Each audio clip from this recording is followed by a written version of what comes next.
Hello, tribers. How are you all doing? Please let me know in the comments if you can hear me, if you can see us well. Please let me know. So, without any further delay, let me start with today's session. The topic for today's session is speech development for kids. And for this session, we have with us Dr. Sanjay Wazir. He is a renowned neonatologist and a pediatrician. He has done his MBBS, MD in pediatrics, and DM in neonatology. He resolves all kinds of neonatal disorders and gives them utmost care. Dr. Wazir diagnoses the issues very minutely, as these patients are quite sensitive and he treats them very carefully. Dr. Wazir also deals with the patients and their mothers during and after high-risk births. Besides that, he is trained in pediatrics and treats children and adolescents too. He also takes care of the babies who are suffering from infections or injuries or any type of organic diseases. Welcome to the session, doctor. Yeah, lovely to be here. Thank you. Doctor, do you have any starting thoughts for today's session? Well, I think you picked up an important topic about speech development, and during the course of my practice on a day-to-day basis, I come across all spectrum of parents. Some where they get very overly anxious about child not being speaking at 12 months, when rest of the development is fine, and then there is other spectrum where they see, oh, the child is not speaking, is completely okay because the father also spoke late, and we think that in the family we have one or the other reasons they give for not speaking because they don't accept that there could be something wrong on a developmental perspective for the child. So it's important that we would probably, as the course, I hope during the course of this discussion, talk about things which are important for parents to take note of without getting overly anxious. And of course, not missing out on time frames where interventions could be important. Right. Okay. So, doctor, what would you suggest is at what age should parents start worrying if their kids are not showing enough speech development? Yeah, as I said, like parents do get, some of them get overly anxious and say, okay, my niece was speaking at 9 months or 6 months, which is probably over exaggerated, and that's mother's bias that we tend to ignore. But if the child is not babbling or speaking any words by the age of 12 months, it's a good idea to talk to the pediatrician. Again, I'm not saying that this is something which is worrisome, but you should probably look at, because the pediatrician would see it from a different aspect rather than the words, whether the comprehension of the words or the eye-to-eye contact is something which is the child is developing. But certainly if the child is not speaking any meaningful words by 24 months, it is recommended to seek an evaluation from a speech language pathologist. But at the same time, as I said, however, every child develops at his own pace. So it's important to consider other factors like social skills, comprehension, nonverbal communication abilities before becoming overly concerned about the speech development. Right. Okay. And very commonly, we do see that some children they understand a lot of instructions. They are able to comprehend all the things that the parent is saying to them. But for some reason, they are not responding with speech. They might respond in action, or they might, they might carry out an instruction or perform actions to respond. But the speech might not be there for response. So is that considered as a red flag, or should the parents continue doing what they are doing? Well, there are three aspects to a language, which is, or a speech. One is comprehension, one is, reception, then the comprehension, and then is the expression part of it. Say, for example, if somebody speaks to me in French, and if I do not listen, of course, I do not understand anything. But if I listen, but I don't comprehend anything, then I'm not going to speak. But if my reception and comprehension of that French language is fine, I'm just going to speak, if not now, maybe later. But at the same time, we would also be overly concerned, not overly, but a little bit concerned about if a child is not speaking, but is able to follow instruction. Most of the children do tend to have a normal development. That's something called a familial delay, as I was just mentioning in the beginning, that some parents would have that history, that, and in the families they run children, especially the male children, they tend to speak a little later. Then, nuclear families, for example, they tend to have a language delay more. And especially if the parent is overtly talking all the time and not allowing a conversation to happen and asking closed-ended questions. Say, for example, you want to have, say, food, a yes or no. So then the child can either respond by yes or no, but he may find it convenient to just nod and say, okay, I don't want to have, that's easy. But while we understand that some children may have a natural delay in their language development, a persistent delay or a lack of speech may be a sign of a more serious condition, especially a spectrum autistic spectrum disorder, speech or language disorder. So it's important not to ignore if it is persisting for long. Okay. Also, doctor, it is generally said that the child needs to be around a lot of people to learn speaking quickly. So, of course, is it necessary for a child to learn speaking very quickly? Or is it okay? Like if some children are delayed be speaking hota hai to bhi chal jata hai in those cases, right? So there is no rush that parents should teach their children to speak at an earlier age as opposed to the natural age of a child's learning curve. So one must understand one thing कि जल्दी बोलने से वो ज़्यादा smart नहीं होगा. See, ज़्यादातर parents इसलिए पूछते हैं ये question because they are concerned whether the child is delayed. कोई सुनने में कोई problem तो नहीं है और कहीं पे कोई brain related problem तो नहीं है which is causing the speech delay, and that's their main concern. They're not concerned whether the child is speaking early or not. Yes, it is important to keep a track of all the milestones, including the lingual ones. But अगर वो बच्चा थोड़ा सा delayed है और बाकी सारे milestones ठीक है, तो हमें फोर्सफुल उसको स्पीच डेवलपमेंट के लिए कोई प्रोसीजर नहीं है. So it's not that I can work with the child and say, okay, you start speaking from tomorrow. There are certain things as a parent that I need to encourage my child to speak. One is that I need to talk to my child, engage in a conversation with the child and talk to them about their interests. Say, for example, he just picked up a toy, for example, a car, and all of a sudden you start talking about food. Now that's not of interest. They would not want to get into that kind of a conversation. But if they picked up a toy, for example, it's important to talk to them. Okay, this is a car which is red in color, and and encourage them to ask questions. It's important that you take a break while talking to them, which means that you need to slow down the conversation pace because he cannot speak at the same pace as you. And then the other ways to do is like to read books to the children can help their vocabulary, comprehension, and language skills. Again, you probably can just like a toddler, for example, can help discuss the story. So even if he's not speaking, say, okay, what did the princess, like, say, for example, married or whatever ABC is the story, but I'm saying was okay. So the princess birth, something which encourages the child to think. So a thinking child is more likely to speak than a non-thinking child. You probably can play games with the children that involves language skills, like, for example, word game puzzles. That's slightly for an older children, yes, but of course, like, A for apple cards that you get are good enough for them to start speaking. And it's often, if the child is like mispronounces a word or has a trouble expressing themselves, repeat what they said and clarify the meaning without being overtly, critical of this process. And whenever the child speaks, you should always provide a positive feedback when the child communicates effectively and encourage them to continue practicing their language skills. And of course, as I said, if the child, you still have concerns about the child's development, seek a professional help from a pediatrician first. And if that's still a red flag, then go on to speech language pathologists. They can help you provide a structured assessment and interventions to improve your child's speech and language. Okay, okay.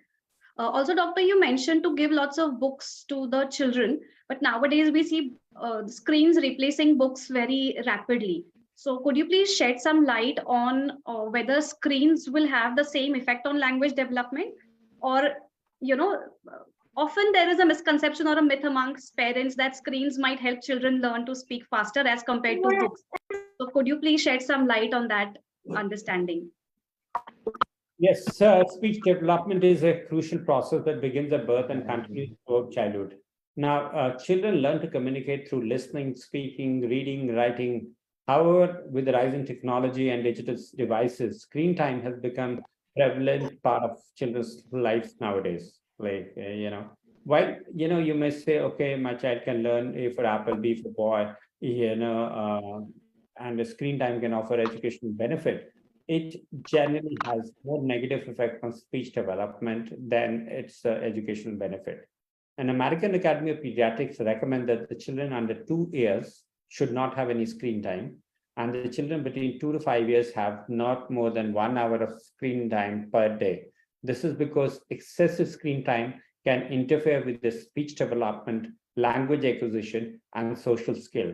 To give an example, for example, you are watching a cartoon, for example, and then at that time you have a child who probably has a long, sentence. So it does not, the pace of that language or a cartoon character is much faster than what the child can comprehend. Number one. Number two is like, it's more like a monologue, because the TV or a screen is talking to you, but you're not talking back. You can watch a full movie for 3 hours without having to speak even one single word. And so the way the child learns that communication is that if I need to communicate, I just need to swipe here, left, right, or center, or press a button, change anything, but I don't need to speak. And which is so very different from a human conversation where you need to speak to each other. And that is why it is important that you need to be staying away. Now, so we for sure know that screen time, and during the COVID times when the screen time had considerably increased, at that time we saw many cases with the speech and the language delay, because the parents were busy on the screens, on the laptops, and they let the babies or the children be engaged in their TV or any mobile or iPad, and that led to lack of meaningful interaction, which is so crucial for language development. And besides this, not only it hampers the language, it also hampers the social skill acquisition. Like, for example, when the children spend too much time in front of the screen, they miss out on opportunities to interact with peers, develop social skills, to interact and to be able to communicate with other children through nonverbal communication as well. And this could lead to difficulties in forming relationships, communicating effectively, and understanding social cues. Like, I'm angry and my face reaction, but if I've not learned it in a human conversation, I will probably not understand whether I'm angry, happy, whatever. Like, a smile can tell you that I'm happy, but for someone who's been watching screen and not having a human conversation would not understand that a smile means a happy interaction. True, true. Thank you so much for sharing that. Speech development is actually not just verbal but non-verbal also, and that it's more of a social development of a child and not just learning to speak words. So please correct me if I'm wrong, but that is the gist of what you just shared with us. Yes, absolutely. Thank you so much. Also, doctor, could you please share what is the age at which the child is able to communicate independently with right words? So what is the age at which the speech is fully developed in a child? See, a speech development is a lifelong process. So you and me also, for example, can work on our speech development, look at the linguistic, look at the articulation, pronunciation. So it's a lifelong process, and it can vary from one person to other person. However, most children would be able to produce clear and intelligible speech by the age of 4 to 5 years. At this stage, the children can find a wide range of vocabulary, form complex sentences with proper grammar and syntax. And it's important to know that speech and language skills continue to develop throughout childhood into adolescent and adults can still improve their speech and communication abilities with practice and training. Right. Okay. Doctors, there are some families which are multilingual. So one parent has a different mother tongue, other parent has a different mother tongue. And at home for communication, they use a common language which everybody understands. So in such multilingual households, at times we see that kids tend to start learning to talk a little late because they're absorbing so many languages at the same time. So could you please shed some light on that? Should we stick to one language while communicating with the child, or is it a good thing for the child to be listening to different languages and absorbing all those words? So, up to one or two languages, the child can, if he's learning, he would probably get better at developing a speech, or it will be a normal kind of a speech. But when you have multiple languages, so see, you have to understand how the child learns by, by association. So, for example, I have this thing, I say, okay, this is a tea, for example, and then I say, this is a chai. So he has to understand that, like, whether he doesn't make sense whether this is tea or chai. And then you add one more word. So the association gets lost and it's difficult for children to learn. And once they find a confusion in their brain, they stop communicating. They say it's better that I could point that out, and that will be easier for me to tell the parents or the people around what to do, rather than trying to get into a multilingual. So one language you should ideally use and not try to do too many at one time. So suppose we are learning French and Spanish at the same time. It will be very hard for me to focus on both the things. So learn one language, speak, and once you develop your speech, then you probably can learn the other one. Okay. So making sure that the child associates, keeps the association of that particular object with the speech is more important than making the child learn more words in different languages. Absolutely. So there is not it's about doing one thing properly rather than. So communication is not about how many words you know. Communication is about how you are able to communicate.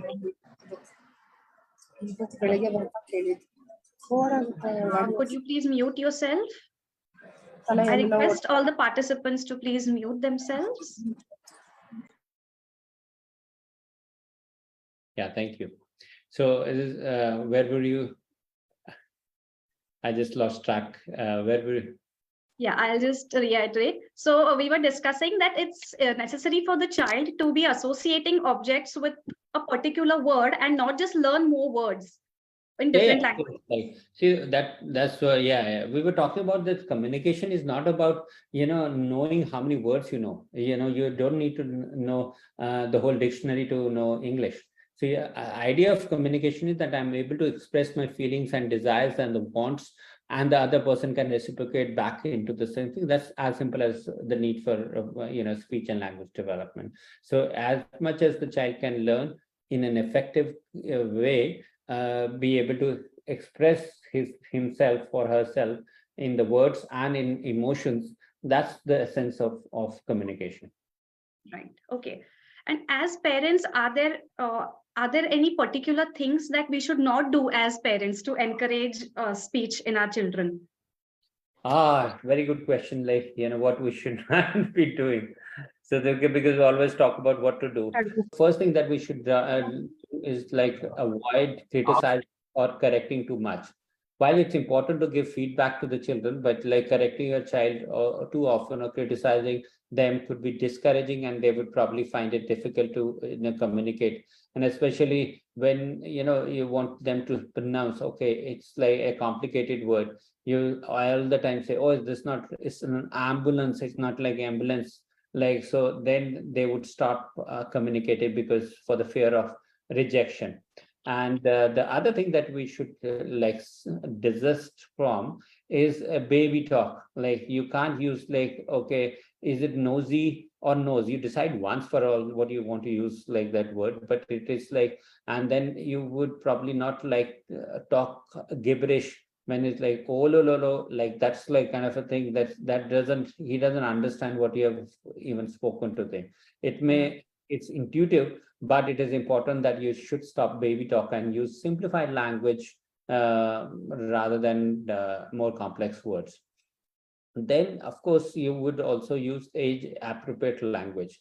Using complicated words, as I said, like, especially which are difficult to pronounce, is something which could be an hindrance for parents. So we do not, as we said just a while ago, that the idea is not to learn words. The idea is to be able to communicate properly. And then we also, have to understand that we talked about the screen time we should avoid, and just remember that no screen will make your child learn as much as the human interaction would do.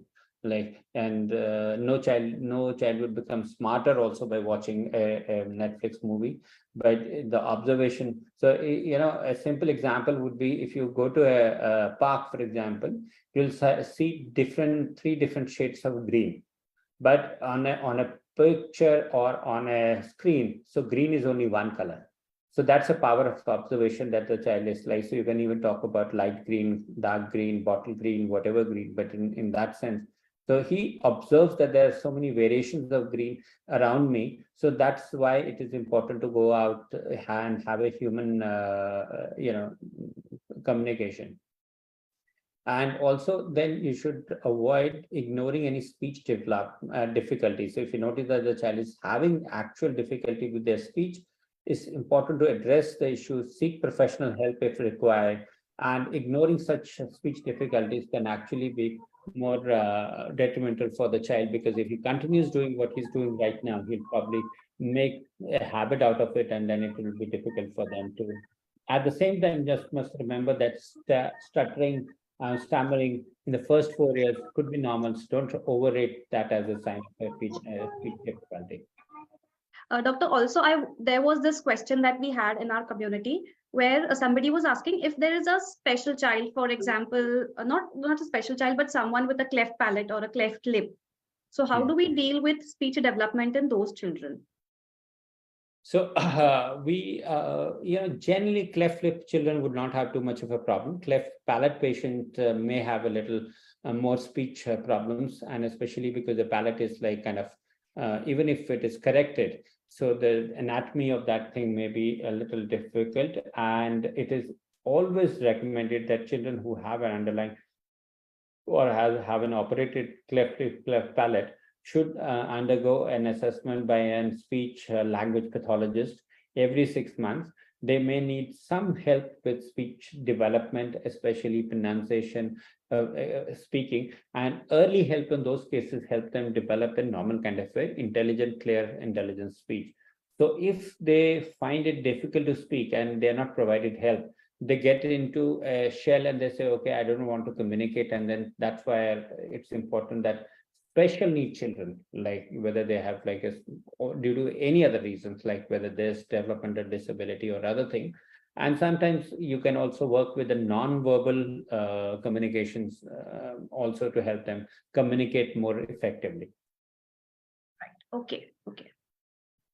We have a question coming up. Let me just check the chat.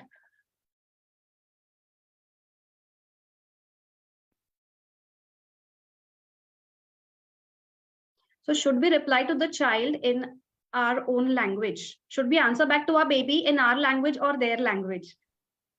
So you mean babbling language? Shruti, could you please clarify? I didn't get the question right. You mean the mother tongue or baby speech like babbling? So if you could please help us understand better. Is it okay if the kid talks only with her dad and only in her need? So only when the child requires anything, she talks to her father, but nobody else. No, are we answering the first question or just too many? Yeah, so Shruti has said about baby language. So should we babble back to the baby or should we speak in well-formed speech? Yeah, so it depends upon what you want the child to learn. So of course you want her to learn a real clear language. So you need to speak clearly rather than a baby language. Baby language is for your fun. It is not for her learning. So that's very clear. And the intent of that is so no child enjoys spoken to that. They have the fun with it, but that's not part of the learning. So if you want to communicate with the child, and especially closer to 1 year or at that time, it's important to use clear, intelligent speech rather than babbling. Okay. Nanika is asking, hello doc, my kid is 4. Is feeding and speech related? Please throw some light on that. Though he eats on his own, but almost all meals he wants that I should feed him. See, I think this is a little bit more complex issue than this. The first question that you asked is that is feeding and speech related? Yes, because this is all part of an oral development. So speech also comes from an oral cavity, and feeding clarity, like say, for example, some people who have oromotor sensory issues, they can't open their mouth clearly and wide, and they cannot speak clearly. At the same time, they cannot even eat because they're stopping their speech, and it become very unintelligible speech. So you would probably have to, as I said, like if it is not a clear speech by 4 years at least, then you would need to seek the help of an professional. The child, the second part is he eats on his own, but all meal he wants that I should feed him is a kind of a habit that you are kind of like incurring. So you're telling him like, you start off and then like, I'll finish it. And this is the kind of a game he enjoys. And then you are a partner in crime, in so as to say, so you are propagating that kind of a see. If he's eaten whatever he's eating, don't forget about how much he's eating. That's not important, but it is important that he should be getting independent. What is your purpose? Your purpose is the child should finish the meal because you made it, or you looked at the nutrition, and your child should become independent because he has to go to school or a daycare and where he has to look after himself, and the teacher will not have time for it. So if the intent is that she become independent, you hold on to your kind of wishes and just let him finish that meal, whatever his thing. When he becomes hungry, he will probably eat the next time. Okay. The next question Anusha is asking, is it okay Kate talks only with her dad and only in her need? So the kid talks only to her father and only when she needs something. So she doesn't communicate with the mother. Is that right? Anusha, please clarify if that is the right interpretation of your question.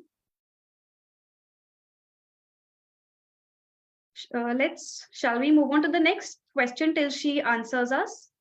Yes. Anamika is saying, sir, my daughter is, no, she talks but less. So Anusha has answered. She talks to other people also, but less. But she talks a little bit more to her father and only when she needs anything. You see, that's like, you have to understand, again, there are people who are introverts and people who are extroverts. So obviously there's a personality which goes into, see, some people would be, in a party talking all the time, and there's some people who are silent. Doesn't mean that the communication has not developed in those people who've done that. You just have to see, does she have enough vocabulary to make an intelligent communication? And when she needs it and is able to do yes or no, then rest would be like, how do you develop a close relationship with the child? So how much she enjoys your company, or anybody else in the family, is something that you need to ascertain. Like, so if I'm sitting in a room and I need something from say you, for example, I'll say, can you help me? And that's end of it. But if we are talking to each other, because we'll talk to each other if we have a good rapport with each other, and we need to work more on the rapport side rather than on the language side in that sense. Okay. The next question is by Anamika. She says, my daughter is 1 year and 2 months old. She started saying basic words like mama, papa, but whenever I try to talk to her, she babbles. Is that okay? Yes. So the children are supposed to babble at this age, but make sure that you speak correctly all the time without being critical. And as we just discussed, so she does not have to, you use one language. So you would say, for example, yeah, you call this water. So a water ही रहेगा. But वो हर बार उसने water बोला, anything. But she's in a learning phase. She would develop a clear, intelligent speech by the time she's like 2 or 3. But you have to be consistent in your approach and make sure that you are not giving any kind of a wrong signals to the child that, speaking in a babbled speech is also okay. Right. Okay. Soumya is asking, I have a 2-year-old pandemic baby who had minimum social exposure. Is speech development something to be worried about in this cohort?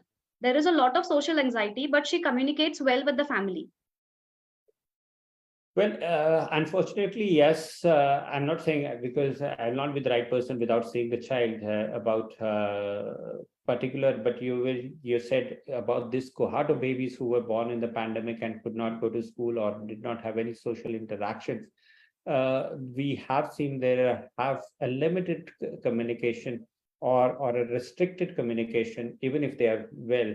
So whether that's a cause of concern in the long run, we will know. But for sure, what you could do now is like to ensure that you speak and reduce the screen time and improve the interaction, meaningful interaction. So when I say meaningful interaction, is that quality time that we generally talk about. We talk about time which is spent with the child in isolation without a toy, for example. So we can't say, okay, ye card le lo, and you start playing and then I take a leave. Okay, so it's about sustaining a conversation. You talk anything which may have meaning or may not have meaning. Like, say, for example, you could read out a story, for example, that, and you ask the child an open-ended question. So you would probably say, okay, it is not about you want to eat, yes or no, because where she starts nodding. It is about, say you want a banana or an apple for your meal. So at least give her a choice, get her thinking. And this will also improve communication and the social interaction. And of course, it's also important that you spend that 15 minutes without any kind of disturbance. So between you and your baby. So 15 minutes, one parent can spend 15 minutes like other parent can spend. Because when two people are there, the communication becomes a necessity. When we generally talk about family time or all the things, suddenly I see most of the people, so the father gets into a phone call, the mother gets into a kitchen, and we still call it a quality family time, but it's not a quality time for the child. Okay. The next question is, my 3-year-old son just speaking 8 to 10 meaningful words and he is having ASD. What are the chances that he will have good speech in coming years? We have started speech and occupational therapy since 3 months. My son has good understanding and he can recognize all colors, shapes, numbers, alphabets, and follows commands. So as far as there are two aspects. You see, you are saying the child has ASD, and I presume that has been kind of confirmed, by a professional, whether it is a child psychologist or some other person who's dealing with children and autism. But one must also understand that many of those autistic spectrum children would have a normal IQ, and some of them may have a supernormal IQ, better than you and me put together. So let's not confuse intelligence with the speech. They have where the limitation arises is their social communication and social and language.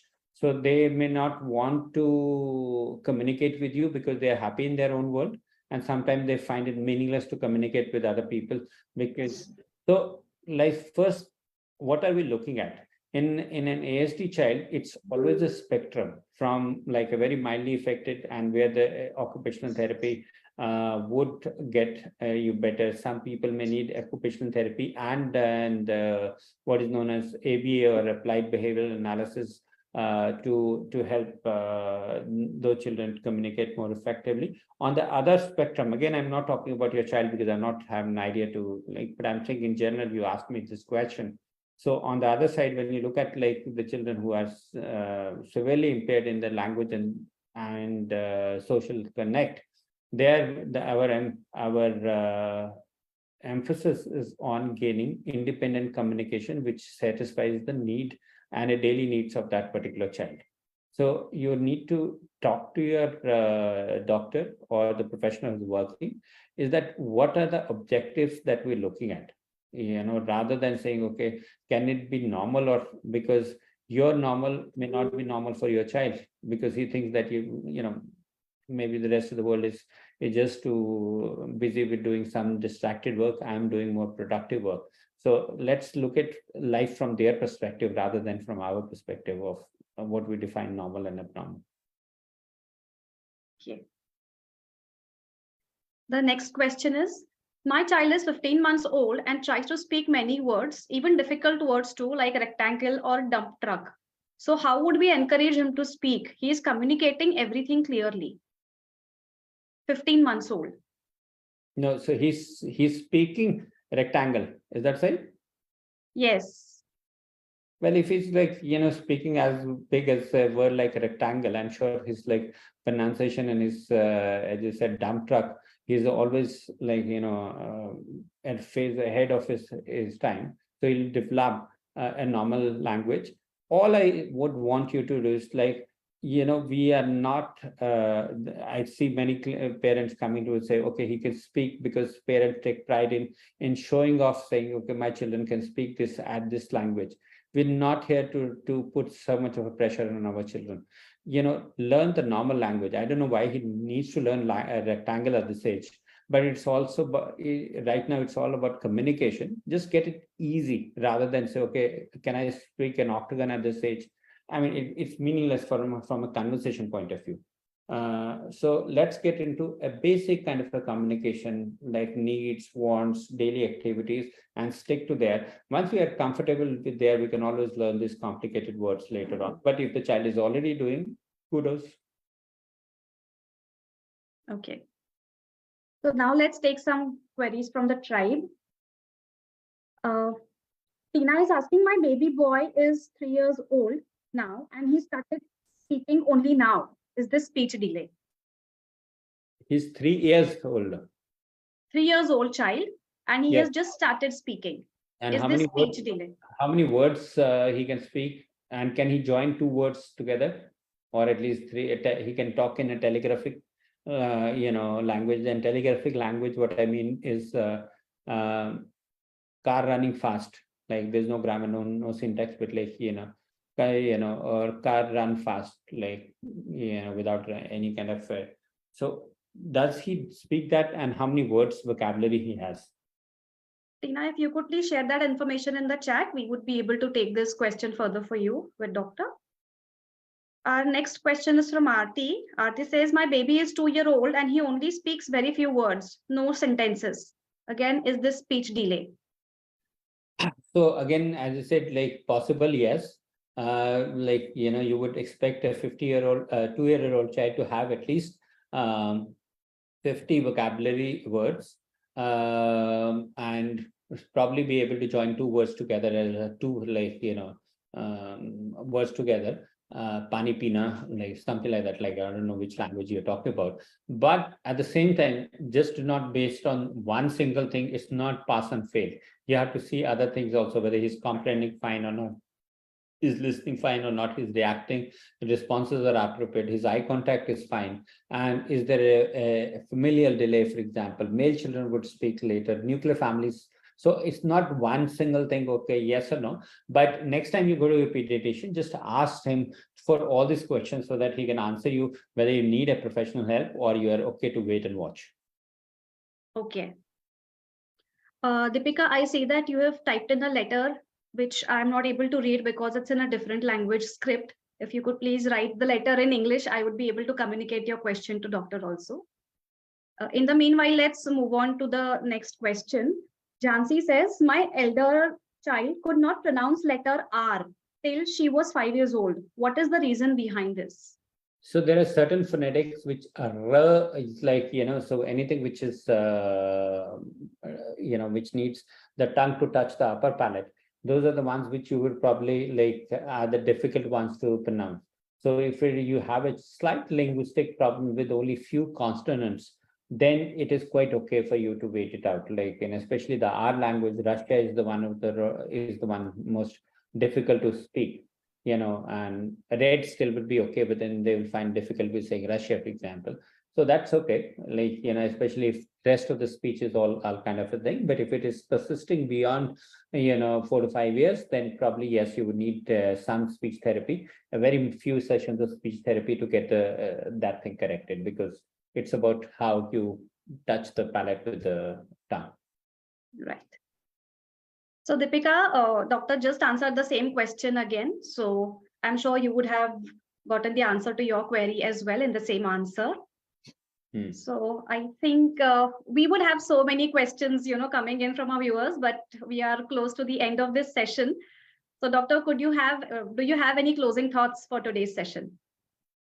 Yeah, so I would where I started, I would just like to go back to that same statement that like it is important that you evaluate and see whether your child has a speech delay. Isolated speech delays are uncommon, but it is important to not to miss that language. You probably would start with doing a hearing test in every single child, because when we say, okay, my child listens to a pressure cooker whistle, doesn't make any level response to a toy or falling or something which I'm whistling, doesn't make sense that whether that is natural speech or he's responding to or not, because speech frequency is different from the one of those loud or high frequency sounds that we just talked about. Second part is that like age appropriate linguistic development. So whenever you go to a pediatrician, they would also run through certain, kind of at least a gross screener to say whether your language is developing fine or not. If your child is beyond a particular part, and then they will refer you to a psychologist or more definitive test. Around if you still have a delay about at 18 to 24 months, don't get panic, but at least it's time when all children should be screened by a questionnaire called MCHAT, modified checklist for toddlers to screen for autism.